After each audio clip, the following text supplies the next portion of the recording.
अस्सलामुअलैकुम वरहमतुल्लाहि वबरकातुह।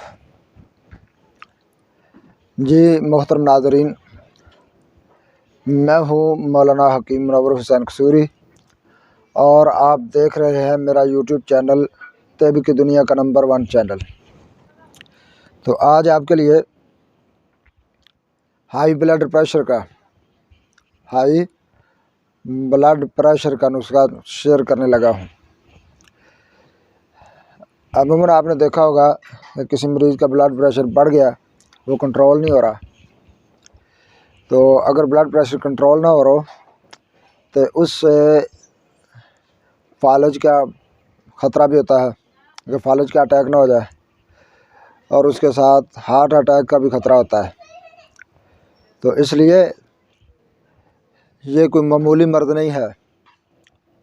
तो इसका अगर किसी मरीज़ का ब्लड प्रेशर बढ़ता है तो उसकी तवज्जो भी ज़्यादा करनी पड़ती है, उसको बड़ा एहतियात के साथ संभाल कर रखना पड़ता है।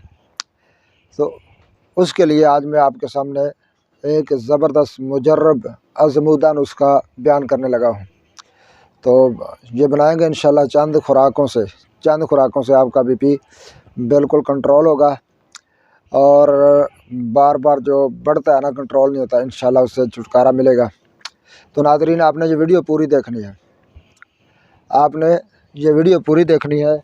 अगर आपको ये वीडियो अच्छी लगे तो आप इसे लाइक करें, शेयर करें, कमेंट करें। तो इसे बनाकर आप इस्तेमाल करें, इंशाअल्लाह अज़ीज़ बहुत फ़ायदे का नुस्खा है। तो चलते हैं नाज़रीन नुस्खा की तरफ। धनिया खुश्क, अजवैन खरासानी, छोटी चंदन बूटी,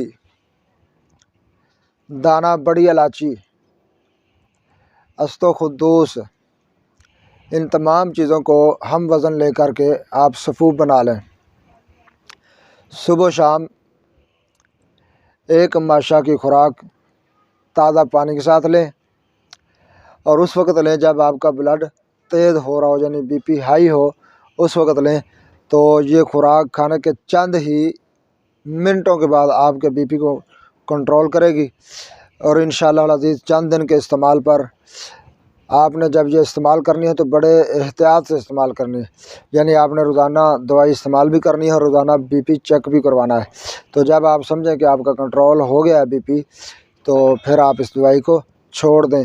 तो बढ़े हुए बीपी को फ़ौरन नॉर्मल करने के लिए बहुत ज़बरदस्त है, बड़ा कमाल का नुस्खा बनाएं और इसे इस्तेमाल करें। अस्सलामु अलैकुम वरहमतुल्लाहि वबरकातुहू।